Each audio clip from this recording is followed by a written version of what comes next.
Well, the international break is over. We are finally starting to get into a little bit of a little bit of more of the competitions that are more local. We're going to be having some FA Cup going on this weekend. Some domestic competitions in terms of the Championship. The stage is down, and then next week. We're going to be obviously having the Premier League back, but we've still got a lot to reflect upon for the of the international break, because it wasn't just like messing around with things. There was actually some real decent competition that was going on, and the decent competition that was going on was the World Cup qualifying. The World Cup that's happening in the US this summer. This was the final chance for teams to get into the World Cup. And as we spoke about last week, for the bigger teams, it is just their chance to, a second chance for them to get into the World Cup. For the smaller teams, this could be, in a sense, their only chance to get into the World Cup. The way in which it works is if you finish first, you're through to, of your qualifying group, you're through to the World Cup, no problem whatsoever. And if you're second, that's when you have this, this World Cup qualifying playoff, where you basically have to play 2 games, win 2 games to get to the World Cup. As simple as that. And we started off with the semi-finals last Thursday, which was going on as we were recording, but might as well reflect upon what happened there. So Turkey, they made it through to the final of the playoffs, beating Romania. Really, good result for them. Kind of expected, really. Turkey are the bigger team. Czech Republic, Republic of Ireland. That was a very tight match. Republic of Ireland actually did really well to hold it to a draw. In fact, they had a 2-0 lead to start off with. But Czech Republic, a really solid team, coming through on penalties in the end, winning that penalty shootout. Denmark versus North Macedonia. That was a bit of an easier tie. At the end of the day, Denmark are a big team. They've been in European competitions, they've been in World Cups quite recently. North Macedonia, not so much. So 4-0 kind of is a good reflection on the size of the clubs, size of the countries, and the size of the national teams, and that their focus on things. Italy beat Northern Ireland again, similar sort of thing. Italy, huge team. We'll definitely be reflecting on them in a bit. Northern Ireland, they are consider themselves quite happy when they get to a World Cup or a European tournament. So fair enough. Poland versus Albania. Poland has one of the best strikers in the world, in Robert Lewandowski. Has a good solid pool, including an English guy, Matty Cash. I don't know why, but beating Albania, fair play. It's Poland did well there. Kosovo beating Slovakia 4-3. That was an incredible match. In Kosovo, punching above their weight against Slovakia, did incredibly well to beat Slovakia. Ukraine versus Sweden. Sweden winning. I think that's just more of a reflection on where Ukraine was, but Sweden getting through, considering they have been underperforming. They got through to the finals of the playoffs, and Bosnia-Herzegovina and Wales, 2 very similar, very equal teams. Bosnia and Herzegovina winning on penalties. There were also some international outside of Europe ones, which was the intercontinental ones. Bolivia beating Suriname. Neither of those teams have been in a World Cup before, I don't believe. So whoever was going to win that was in a great spot. I believe there was one. Was it on the Wednesday? Might have been Wednesday or Thursday, Friday. Sorry.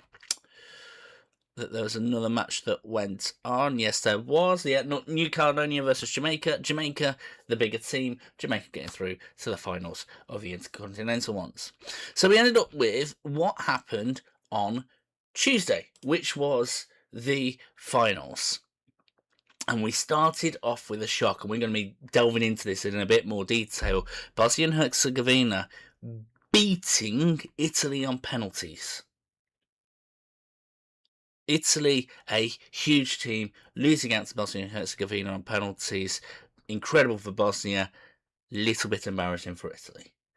Czech Republic versus Denmark, penalty shootout again. Czech Republic, I'd say they were slight underdogs, but it's not as much of an embarrassment to Denmark that they didn't win. Kosovo versus Turkey. Turkey, fair enough, won. And then a really incredible match between Sweden and Poland. Victor Gyökeres did incredibly well. Sweden getting through to the World Cup proper this summer, which is going to be incredible. And then in terms of the intercontinental ones, the Democratic Republic of Congo beat Jamaica 1-0 to get to the World Cup proper. And was it on a Wednesday again? Yes, Iraq beating Bolivia, so they got through there. And so in terms of the qualifiers and those that have made it, let me just get through because I had it on a different thing. Bear with. Have I got it? Yes. So these are the teams that are going to be in the World Cup for the USA. At the USA, sorry. This summer. So Canada, Mexico, US. They are the hosts, so they were going to be through. Japan, New Zealand. Fairly understandable. Iran. That was a surprise. Interesting that. Anyway. Anyways, Argentina. Incredible. Uzbekistan, little surprise there for Uzbekistan being there. Same with Jordan. South Korea, you normally expect them to be in the World Cup, as you do for Australia, Brazil. Ecuador, bit of a surprise on that because they haven't been at the World Cup since 2006. Paraguay, similar sort of thing. They, Uruguay as well. Colombia, Morocco, that we see these quite often. Egypt, Tunisia, Algeria, Ghana, yes. Cape Verde, first time, incredible time for them. They are celebrating like nothing else. Qatar, Saudi Arabia, Senegal, South Africa, Ivory Coast, England, France, Croatia, Portugal. These are not surprising. Norway, Germany, Netherlands, Switzerland. Again, not really that surprising. Scotland, Spain, Austria, Belgium, Panama. Good to see them back. Curacao, first time again. Haiti, first time for a long, long time. First time since the 70s that they have qualified.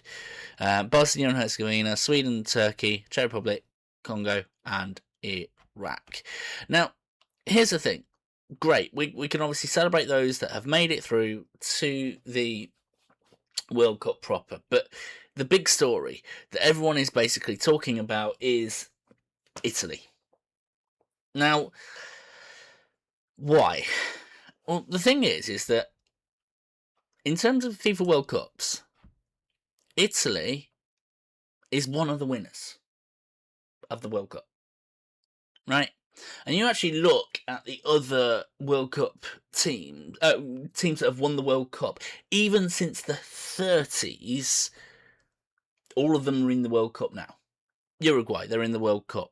West Germany, or Germany now, in the World Cup. Brazil, England, Argentina, yes, they are in the World Cup. France, in the World Cup. Spain, in the World Cup. It's kind of like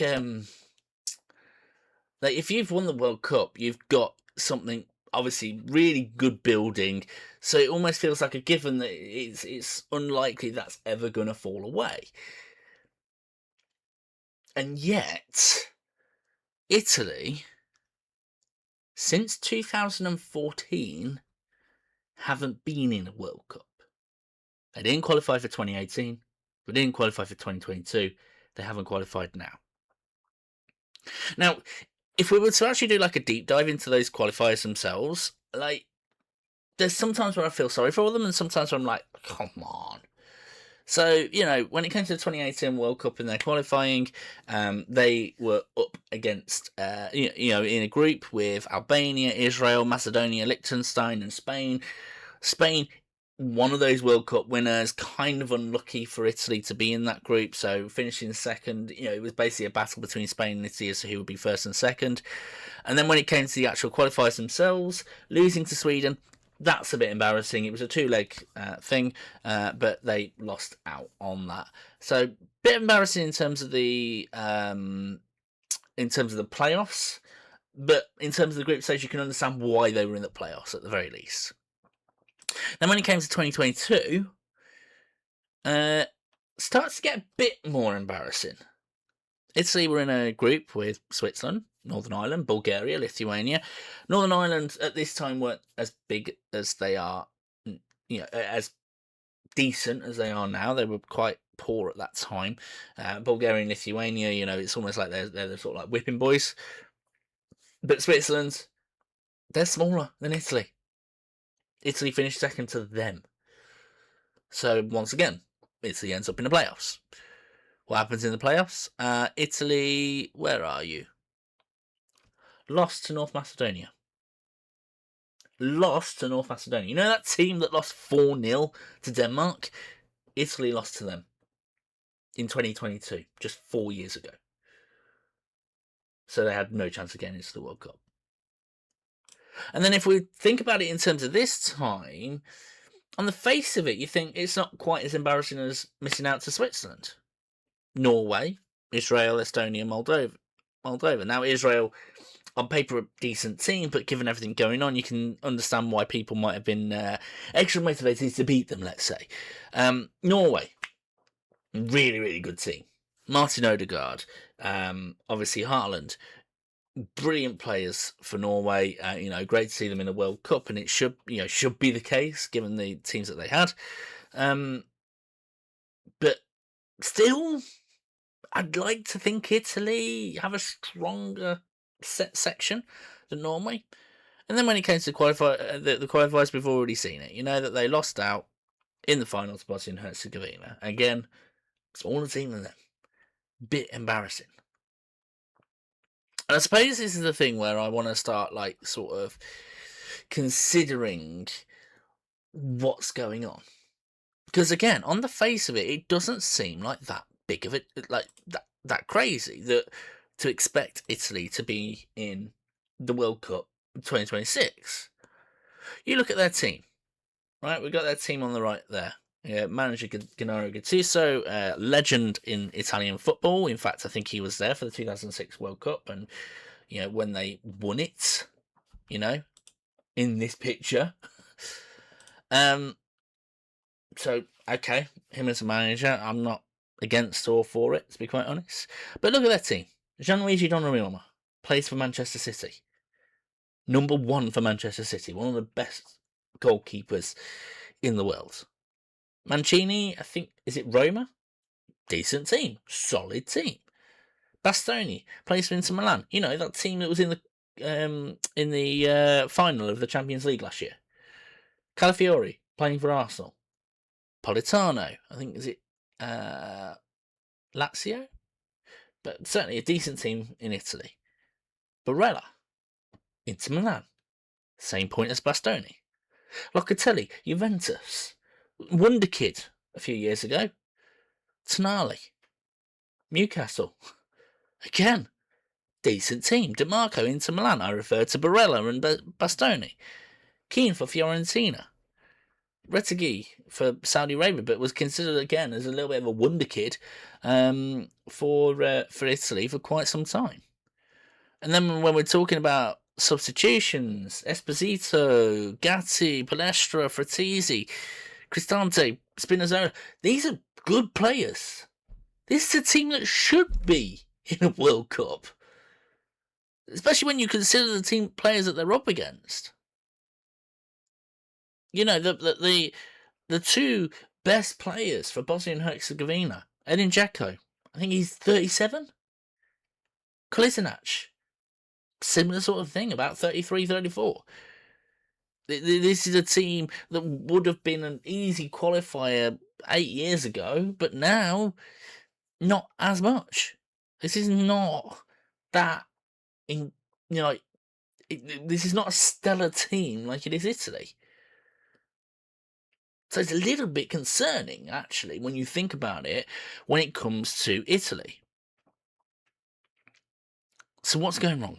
What have we got that's the problem right now? Why have we got it that Italy are underperforming? Well, it's a bit more complicated to try and get a detail down as to why Italy are underperforming, or why a country is underperforming over when a club is underperforming. The Tottenham Hotspur one, we've been able to go into detail quite decently because it's actually fairly simple to go over. Because you've got a board that is basically the ones that are making all the decisions, have all the money, players coming in and out, managers are coming in and out. It's a fairly simple process. You don't like a player or a player's underperforming, you can bench them and bring in another player. Yes, it'll cost you money, but you can do that. But it's a lot more complicated when it comes to the World Cup, when it comes to international teams, right? And the reason I say that is you have, in a sense, it's where the whole country has to get involved, has to be behind the team. Because in a sense, your squad of players is going to come from your country. So you need to develop, it's always about developing the talent. You can't cheat this system. Yes, there might be some people that are dual nationalities, like Matty Cash, who is English and Polish, so he plays for the Polish national team. There are other ones like that. I think Wilfried Zaha's another one like that. Could have played for the Ivory Coast or England, played for the Ivory Coast. So there is sometimes where there can be dual trio nationalities where the coaches can potentially be like negotiating with a player that hasn't played for either country yet, and basically go, we'd like you to play for us. This is what so you almost have a little bit of transfer situation, but on the whole, it's about developing talent. And this is where I think Italy is really struggling right now. Because most other countries have got a decent way of developing talent and bringing in talent. So for the English teams, it's, in a sense, loan moves, right? They loaning players out to the fourth tier, the fifth tier. So when they're young players, they are developing, playing regular football. So that in a sense, they are getting promoted and progressing in and developing in their mental capabilities, their strength. They're developing that skill and testing that skill against others. When you think of Spain or Germany, they have a B tier system. B team system. So, you will have Real Madrid Castilla and Barcelona B and Sevilla B, teams that are in the third and fourth tier. So, in a sense, it's almost like that loan club, but the kids can basically go through that. It's almost like they go from the academy to the B team, so they're playing against teams in the third tier naturally. Then you've got France, where it's another thing altogether, where it seems like they're developing a French national team using PSG, that any top French talent just goes to the top team. It's a different way of doing it. I don't like it, but it works for France, because at the end of the day, they have won World Cups. Italy don't really have that. Now, don't get me wrong, the Italian league is one of the most competitive you will ever see. There was a time when it was the Golden League. It was the place you wanted to be for the competition. And especially when it came to the early 2000s, that was a good thing, because what it meant was you had all these superstars that were coming in, whether that be David Beckham or Ronaldinho. There were plenty of others, by the way. I'm just thinking of those two off the top of my head. And what it meant was that when it came to the training, the Italian youngsters were constantly sparring with stars. So they were developing their talents, which meant that they had a solid team base. But not so much anymore. They don't have the most competitively, they don't have the most, wealthiest league. It might still be competitive, but it's, not in terms of having superstar talent. That's probably the English league, which means the English players are testing themselves against the stars. And they don't have any other way of developing the players. So you've got Italian players that might think that they are incredible because they are playing for a team that is third, second, first in the Italian league, and then stalling afterwards. Calafiori is a great example, by the way. top star for, was it Bologna? I think it was Bologna or Cagliari, one of the two, right? Comes over to Arsenal, barely gets game time now. There's something where the Italian league thinks that they're better than they are. And that's probably because I thought they were better than what they are. So, is there a recovery? Well, of course there is. It's Italy, right? Italy have got the ability to improve massively. But I want to also bring in a bit of a warning sign, because I was talking about the FIFA World Cup and the winners. It's also interesting to see the runners up, because there's one team that I thought of immediately when I thought of Italy's downfall.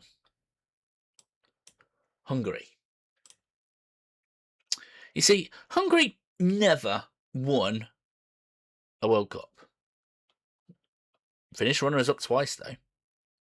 And they won Olympics titles as well. Hungary had a golden team. The magnificent Magyars from the 50s. This team was brilliant. Players playing for Real Madrid, Barcelona, they were incredible. And by the way, they were so good that one of the times where they were the runners-up in the FIFA World Cup, which was the one to Germany in 1954, there are still some people today that suspect that there were drug cheats going on in Germany that was the reason why Hungary lost out. Still to this day. And we're not just talking in terms of brilliant in terms of 50 standards. We're talking brilliant in terms of today. Ferenc Puskás, the captain. This guy was considered so great, there is an award named after him. If you have an award named after you, you either were a wonder kid that passed away too soon, rest in peace Paul Hunter in terms of the Masters, or you are an incredible player. And the Puskás Award is given to incredible goals. This guy was a goal scorer. And if you play the EAFC games, you know that that's the case because he is an icon in the game. And he wasn't the only one. So then we have this situation when, well, hold on. Yeah, okay, they won it then, but they won Olympic Games and they finished runners-up to the World Cup. And now in the past 30 years, struggled to qualify. Now, we're talking two different things here, because in terms of Hungary, they're a small nation. They had this wonderful team. They and there was unrest. Every country in Eastern Europe seemed to have political unrest around the 60s and 70s, and there was a little bit of revolutions, a lot of upset, and I mean that's putting it mildly. But ended up with a situation where Hungary, just lost that touch. But there's a reason why I'm mentioning this, because that is the warning for Italy. If they don't address the causes of the issue, the competitiveness, the development of young Italian talents, we could be thinking of them in the similar sort of way that we think of Hungary. Wait, were Hungary good? Imagine us saying that about Italy in 10, 20 years' time. Wait, Italy won a World Cup? Nah. Can't see that happening. Now, it is slightly different because, thanks to television, we do have this iconic picture of Italy winning the World Cup. And ironically, the guy that's lifting it, Fabio Cannavaro, will be at the World Cup because I think, is it the Iran or Iraq team he's the coach of? So, kind of funny on that. But we could be in a situation where we're almost like looking at this thinking it was a fever dream. Like, wait, did this actually happen? So Italy really needs to address what's going on.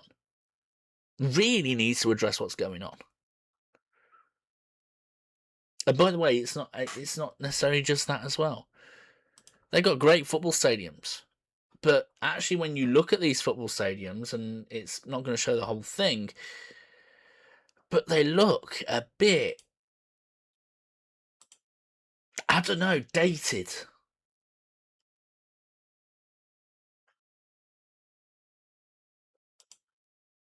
A bit worn out. Used for other purposes. That's from 2007, so I'm not going to include that. Or cold when it comes to Juventus. There's a lot that probably needs to be done when it comes to Italian football as a whole. A lot of work. And ultimately, this is not going to be a quick fix. It's going to be a nightmare. Because it's not just about making sure the players that you've got are performing. It's making sure that you actually do have players that can play at a top level. And that's the scary thing. Norway are an incredible team, for example, but it shouldn't be in a situation because of Norway's culture, because of the focus that Norway might have on more winter sports than football. It shouldn't be the case that a large nation which doesn't have its top focus on football is better than a nation that's a similar sort of size but is football obsessed. And that is exactly what's going on. And by the way, I'm speaking as an English person here, but here's the thing, right? England didn't qualify for a European tournament, I think it is, or World Cup, right? Under Steve McLaren, and it was such a farce, such an embarrassment. It was called, it was Wally with a brolly match because the manager had a brolly umbrella, that entire time. It was embarrassing, but that was one. Italy have had 3 World Cups. And this one was an open goal. They had so many chances to be able to do this and they failed.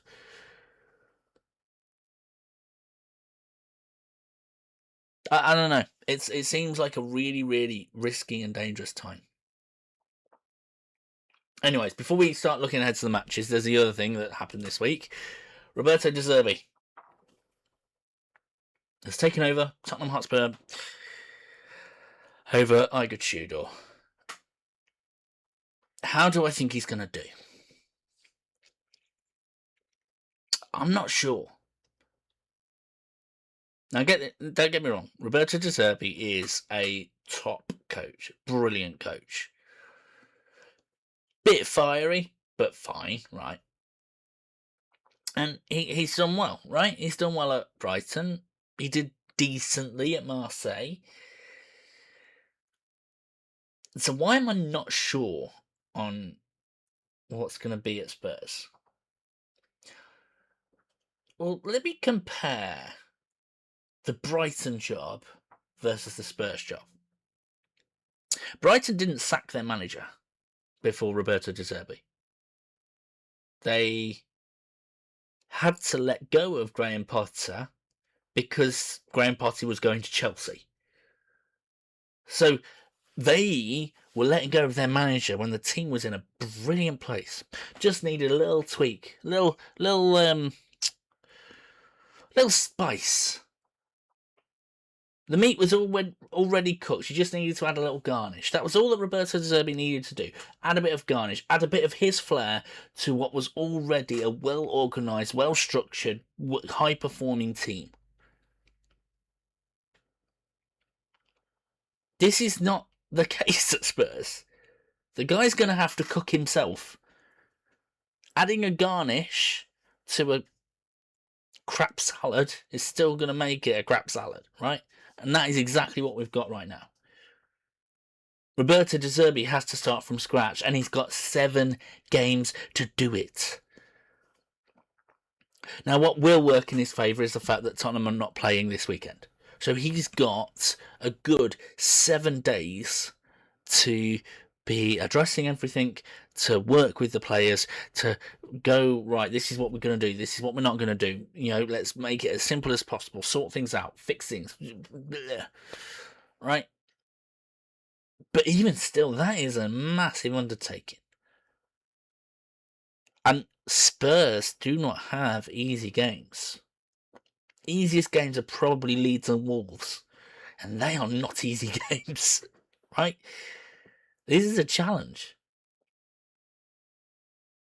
Basically, this will be the proper test of Roberto De Zerbi as a coach. What is he like when when the back is against the wall? He's in a corner, right? Everything is against Tottenham Hotspur. Their performances are against Tottenham Hotspur. Their upcoming fixtures are against Tottenham Hotspur. And the other team performances, i.e. West Ham, are going against Tottenham Hotspur. Now, the old adage of, you can't sack 2 managers and still stay up, obviously can't be true, because Nottingham Forest are also in that situation, sacking 3 managers. So, it's certainly possible. But this is no way an easy task. I will say this. If Roberto De Zerbi keeps Tottenham Hotspur up, his stock will have risen like nothing else. He will have basically become the best of both worlds, because that means he's both a project manager, like what happened with Brighton, and a firefighter. That is a rare breed. Most managers don't get tested in that way, by the way. Pep Guardiola, good project manager. He's not needed to be a firefighter. Jurgen Klopp, by the way, had to be a firefighter because he had to be at Mainz, right? But even so, he's been tested more on the project side than he has the firefighting side. Antonio Conte, project, not firefighter. Jose Mourinho, project, not firefighter. Sam Allardyce, firefighter, not project. As much, in the recent times, right? Nuno, firefighter and project. Actually in a really good spot, Nuno is, right? Roberto De Zerbi has the chance to become a rare breed. And I don't think it's a black mark against his name if he doesn't keep Tottenham up, because of just how bad Tottenham are. But yeah, he will end up in legends, almost, in terms of his stock if he keeps them up. Because then it'll be a case of building up that project. It'll be incredible. So, best of luck, Roberto De Zerbi, but I'm 50-50 on whether you'll be able to do it. But anyway, upcoming fixtures. I told you there was upcoming fixtures, and definitely they are. So, let's jump straight on into it. We've got the championship that's going on. Literally just started with regards to the early kickoff, Middlesbrough versus Millwall. So, good top of the table clash between them two. Birmingham City versus Blackburn Rovers. Opportunity for Birmingham City to close the gap on the playoffs. Charlton against Bristol City. Bristol City have a new coach in Roy Hodgson. Never thought I'd hear that name again. Leicester City versus Preston North End. Leicester needs to really push to try and make sure they do not get relegated for a second season in a row. Norwich City versus Portsmouth. Norwich are the team in form. Portsmouth in danger. What's going to happen there? Oxford United versus Hull City. Oxford, decent recent results. Hull City, poor recent results, but Hull City are the bigger team. Will Hull City bounce back? QPR Watford, bit of a humdinger in the middle. Sheffield United versus Swansea City. Good battle between the two of them. Stoke should beat Sheffield Wednesday, and again close that gap on the making sure that they have that playoffs. West Bromwich Albion versus Wrexham. Will West Brom keep it up and end up staying in the Championship?